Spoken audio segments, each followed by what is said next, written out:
All right, hey everyone, April the 3rd. It's been an absolute crazy day as far as prisoner activity. When I talked to Daniel Riley on the phone today, he made me conscious of the fact that I needed to take an inventory to make sure that I've read all his letters into YouTube. I found that there was one of his letters, it was a letter to Pete Eyre, that did not go on YouTube. So I want to take care of that tonight. Otherwise, if I put it off, it'll never get up on YouTube. I do recommend you guys write a letter to Daniel Riley. Every single conversation I've had, he is the real deal. He was given an opportunity to turn snitch. He refused to turn snitch, and now he's serving how many more years? He got 25 years to go. He's got 25 years to go. He's already been in prison 9 years. So, my goodness, wow. He don't get out until 2035. I'm sorry. What is that? 27 plus 8. He's got 18 years to go. Sorry, my math ain't too good. I'm getting really tired. But anyway, he's got 18 years to go. He's already done 9 years, so that's like 27 years. That's insane. There's no victim. He didn't hurt anybody. Anyway, okay, so let's go to this page.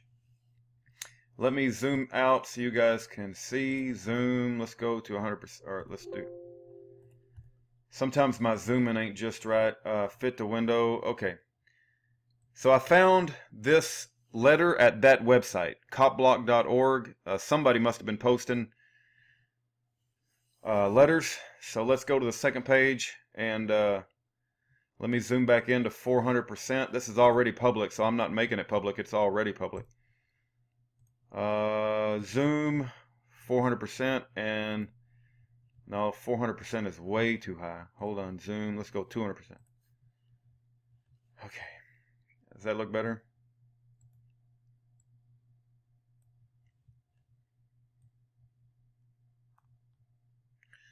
All right, Terre Haute, Indiana, January 1st, 2013. Let it be known that I, state your name, affirm to defend the Second Amendment. I shall support and assist any American gun owner who is subjected to any type of enforcement whatsoever pertaining to firearms registration or confiscation, and to resist any such unlawful and treasonous actions by whomever. Private ownership of firearms are the foundation of freedom. Without such, freedom is lost. I shall defend freedom and liberty at all cost. To this I pledge my honor, my fortune, and my life. Make no mistake about it, our enemy is moving in for the kill. Our enemy is highly intelligent, extremely rich, and is rolling over this planet like a tsunami. Our dilemma is that a majority of Americans are stupid. The enemy is so enormous in scope and well organized that the average American, let me go up a little bit, cannot wrap his mind around the enemy's conspiracy for world domination. The upper echelon of this conspiracy is well hidden. Like the roots of a tree, the roots give the tree its support and sustenance and determine the tree's size and strength. We may not be able to get these subterranean culprits, but we do know what they are using to enslave us: governments and fiat currency, which should be considered the trunk of the tree in our metaphoric analogy. Our enemy is ruthless. Sometime in the 1990s, a man killed a bunch of children at a school in Scotland. Within weeks, the United Kingdom proscribed all private ownership of firearms and confiscated all the firearms. Sound familiar? The exact same scenario.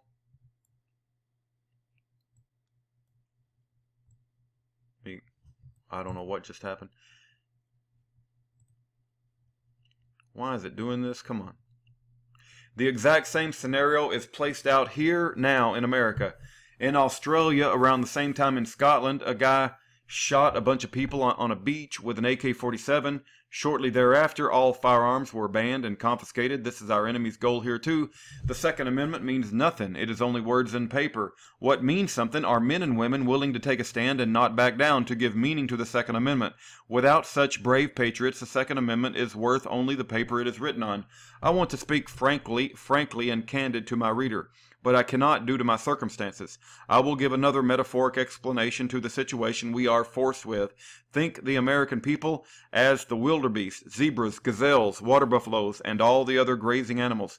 There are millions of them as compared to just a few thousand of ruthless lions. The lions stalk their prey, killing it at pleasure, and taking its sustenance from the herds, as they sleep all day without worry of being attacked. If the herds of beasts simply united, they could destroy their enemy, the ruthless lions. Nature has not given these herds the reasoning to figure this out, and the lions have nothing to fear in this regard. I have said over and over, the key to our victory is unity encompassed with courage. The founding generation had these attributes, and until we get them, we are not going to be able to defend liberty. The Republican Party was founded on the platform of emancipating the African slaves. Our policy is to emancipate ourselves, but more importantly, to emancipate our posterity. I think of our venerable ancestors who laid down their lives for, let me move over to here, for you and me and the individual screening this correspondence. Whether this individual realizes it or not, we are not concerned about his liberty too. We are concerned about his liberty too, and this individual should also be concerned. One such venerable patriot was the physician Joseph Warren. When Massachusetts broke from the crown, they set up their own representative body and called it the Provincial Congress. The first three were held from 1774 and 1775, and Warren was a member of all three and president of the third. He helped establish the network of public safety committees where people would get together, plan, assist, and carry out the acts of resistance to the Crown's government. When Boston was occupied by Crown forces, Warren stayed in Boston spying on the British. Dr. Warren learned the enemy had put into action their plan to go into the countryside to seize the terrorist Samuel Adams and John Hancock, and to seize the muskets, cannon, shot, and powder stored at the magazine in Concord. This was the evening of April the 18th, 1775, a Tuesday. Dr. Warren had Paul Revere and William Davies summoned to his house in North Boston and sent them on their famous ride. Dawes, D-A-W-E-S, went to the countryside via the land bridge that connected Boston to the mainland known as the Neck, where Revere rode across the Charles River to Charlestown, where another patriot loaned him a fresh horse. Dawes and Revere met up outside Lexington, where Revere was captured by the British, and the Dawes escaped while being shot at. Dawes went on to warn Concord. Together, Dawes and Revere warned Adams and Hancock, who were staying at the Parsons house just off the Lexington Commons. Hancock wanted to stay and fight with Captain Parker's militia, who were assembling at the Commons, but Adams and Revere convinced him to flee instead because they were needed at the Continental Congress in 2 weeks. Paul Revere managed to escape from the enemy as he was being sent to the back of the enemy's lines. Shortly thereafter, the British confronted Captain Parker's 39 men made up of boys, men, and old men, mostly farmers, who made the most famous stand in American history. In the face of the most powerful military on the planet at the time, 9 patriots died that early morning on April the 19th, 1775, on Lexington Commons. They died for me. They died for you. The countryside became alive with patriots who drove the British enemy back into Boston. The Americans seized the high ground at Charleston, north of Boston, across the Charles River, and began to fortify it. The British, knowing that the city of Boston would be an untenable position if the Patriots got cannon atop Breed's Hill, decided to attack. The British made 2 amphibious landings at the east and south of the Charleston Peninsula. The enemy sent wave after wave of frontal assaults at the Americans' redoubts, only to be mowed down by assault weapons, i.e. muskets, being fired and reloaded in 2-man teams, a shooter and a reloader, to put as much lead in the enemy as possible. For most of the Patriots, it was their first combat experience. Their fortification was a mixture of earth, wood, and hay bales. About the third frontal assault, the Patriots' left flank was precariously undefended when John Stark showed up with his New Hampshire militia and quickly realized the situation and showed up the left flank, wreaking heavy casualties on the enemy. In the middle of all this was Joseph Warren, commanding and urging the American patriots to stand their ground and be brave. Some patriots moved down the hill into the buildings of Charleston. The British, seeing this measure, shelled the town, burning it to the ground.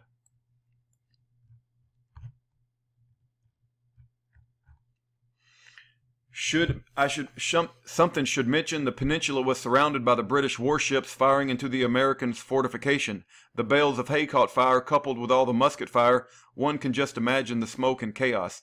Dr. Warren was wounded by a musket ball, running low on ammo, and their redoubt pretty much destroyed. They retreated just a little to the Bunkers Hill, which was a harder position to defend. The British, seeing this retreat, did an all-out assault, finally breaking through the Americans' line of defense. Hand-to-hand combat ensued, but many patriots fled because their rifles did not have bayonets and the ammo was completely exhausted. Dr. Warren could not retreat because of his wound, fighting till he was bayoneted several times, dying for you and I. That Saturday afternoon, June 17, 1775.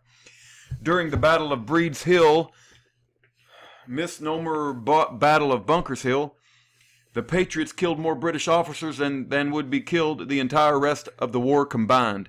I relate this page of history to my reader to let him understand what type of character is needed in today's patriots if we are to defeat our enemy. Joseph Warren was a widow with 4 young children. He knew he was fighting for their future to be free from government oppression. He was willing to give his life, the ultimate sacrifice, and unfortunately did, for not just his children, but for the millions of children yet unborn. We know history repeats itself, and here we are. We come full circle. The enemy is bent on disarming us, whether it is through incrementalism or one fell swoop makes no difference, because the reality of the enemy's goal remains the same. With each new gun control law, we are told this is the fix-all to the end-all remaining. This should take care of the problem. We will not seek any more gun control. The 1968 Gun Control Act, passed after the enemy killed Kennedy and King, was partially derived from Nazi Germany's gun control laws. Then the Brady Bill, and now outright bans and registration. Every day we wait to unite and actively resist. We get weaker as the enemy gets stronger. When it was announced by the Crown that all judges will be appointed by the King's governor and paid by the King instead of being elected by the legislature and paid to the provincial treasury, do you know what the colonists did? To counter the Massachusetts Government Act, 1 week before the Worcester County Court of Common Pleas was to meet, citizens throughout the county gathered and declared themselves a convention, which also had been authored and proclaimed that the court could not sit, and the committee recommend that inhabitants of this county attend in person, and in case any red-coated soldiers accompanied the judges, it suggested that the people come properly armed in order to repel any hostile force which may be employed. The convention made clear that properly armed entailed that each member will purchase at least 2 pounds of powder in addition to any he may have on hand, and will use all his exertions to supply his neighbors fully. Thomas Gage, who was the new military governor who replaced Governor Hitchinson, wrote nervously to the Earl of Dartmouth, "In Worcester they keep no terms, openly threaten resistance by arms, have been purchasing arms, preparing them, casting balls, and providing powder, and threaten to attack any troops who dare oppose them. Today the enemy's government would label this terrorism. Maybe so. Our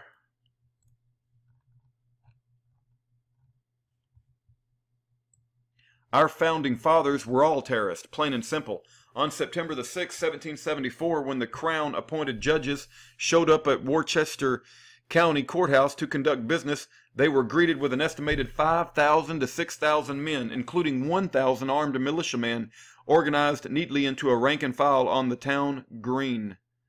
On the town something, I don't know. They read their repudiation of the act and forced the judges to resign or else. This scare was carried out on Great Barrington, Plymouth, Taunton, Concord, Springfield, and throughout the colony. A Crown-appointed attorney named Timothy Payne had 2,000 to 3,000 people show up at his house demanding his resignation or else. Mr. Payne was forced to come outside and to sign and read aloud his resignation. The same went for John Murray. Each of the enemy's instruments of oppression were confronted and dealt with accordingly. The ones that resisted were tarred and feathered, and if they still resisted, they were hanged. As the noose was around their neck, they were given their resignation to read aloud one last time, which many obliged the body of the people.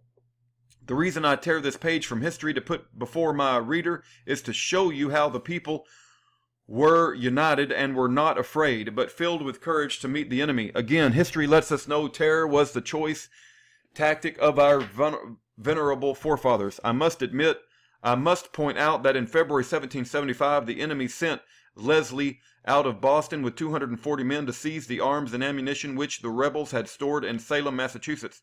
As noted by eyewitnesses, William Gravatt, old Mr. James Barr, and others, lifted the Northfield drawbridge as the troops approached the town.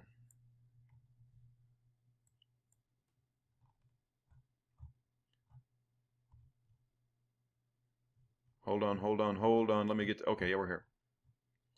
Colonel Leslie shouted to drop the drawbridge, that he was on the King's Highway, to which Mr. Barr replied, "It is not the King's Highway. It is the road built by the owners of the lots of the other side, and no king, country, or town has anything to do with it."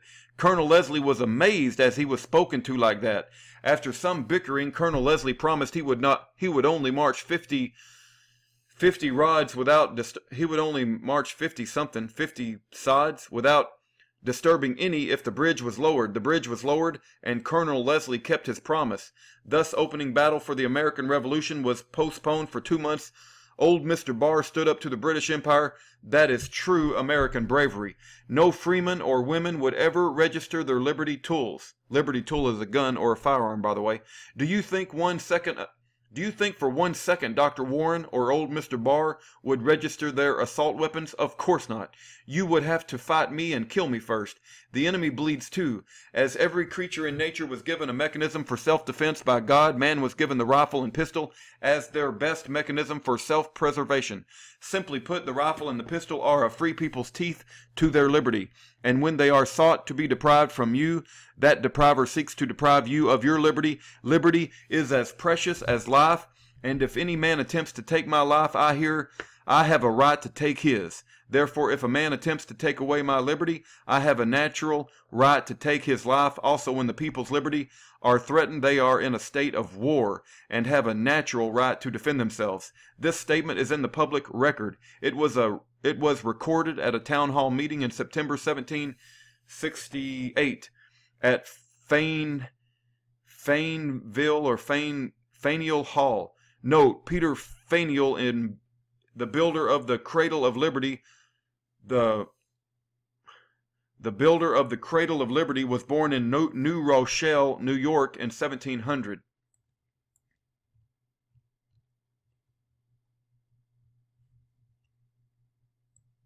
In closing, I urge my readers, no, I beg readers to do something to emancipate posterity. I suggest organizing groups of patriotic citizens in each county, especially in New York, where the war is at a fever pitch. Share ideas. I expect the enemy to send their spies amongst you, so act and adjust accordingly. Most importantly, get the people to take the oath. Anyone refusing to take the oath should be looked upon as an accessory to the enemy. Proclaim your repudiation of any registration of liberty tools.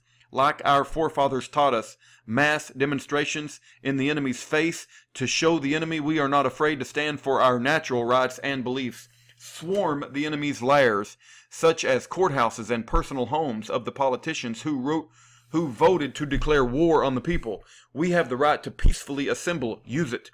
Educate one another. The internet has driven millions into our camp. Do not sugarcoat your words like Rush Limbaugh or Sean Hannity. These moderates get nothing accomplished. Samuel Adams and the party he led was called the Country Party because they were referred to as radicals. The country was founded by radicals, and only radicals can save it. Is it too late?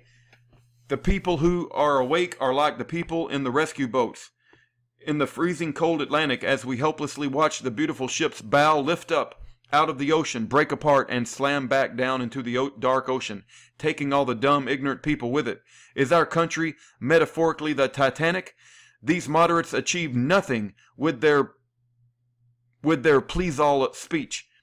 They might as well be rearranging the decks on the Titanic.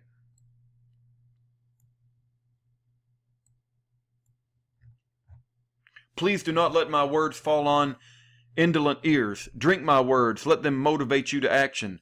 There are other like-minded people all around you. Seek them out. Assure one another that you have each other's backs. Unfortunately, only downright force can protect liberty. As Patrick Henry said, organize, unite, prepare. Learn proficiency with arms, first aid, food preparation, outside the home, everything a militiaman would encounter in combat. I presuppose my reader is not blind and can see the coming unrest like the inhabitants of Massachusetts did in 1768 through 1774. I seen it coming back in 1991. On a radio talk show, I heard a caller state that he was friends with a former CIA employee. The caller gave the CIA agent's name, that I do not recall at this moment, who has since passed. The caller related that the CIA agent told him, when you start seeing mass shootings occurring in high frequency, the confiscation of your firearms is near. I will let my reader decide what weight to give this information. All I can do is relay it as I heard it. I heard it a week after the Aurora, Colorado shooting. I wish I was there with you on the front lines. Unfortunately, I am currently stuck behind enemy lines. I am with you in spirit, though. The enemy knows we are onto them, and they onto us. So what? The one who wants the victory most is going to win. And we are fighting for our liberty, our families, our country, our land, and our posterity. While they fight to enslave, our cause is superior. Thus we are superior. Please post online. Take good care. My goodness, what a powerful letter. This guy knows how to write. This guy knows how to write a letter. And we're going to get this on YouTube. He didn't give it a title, so I'll have to come up with a title. But praise God for Daniel Riley. I hope you guys write him a letter. That's his mailing address, Daniel Riley. Okay, it's right there. Take time out of your day, write him a letter. Tell him you heard his letter about the Second Amendment. It was very motivational. Tell him we want him to write some more. God bless every one of you. Don't forget our brothers in bonds. The Bible commands it.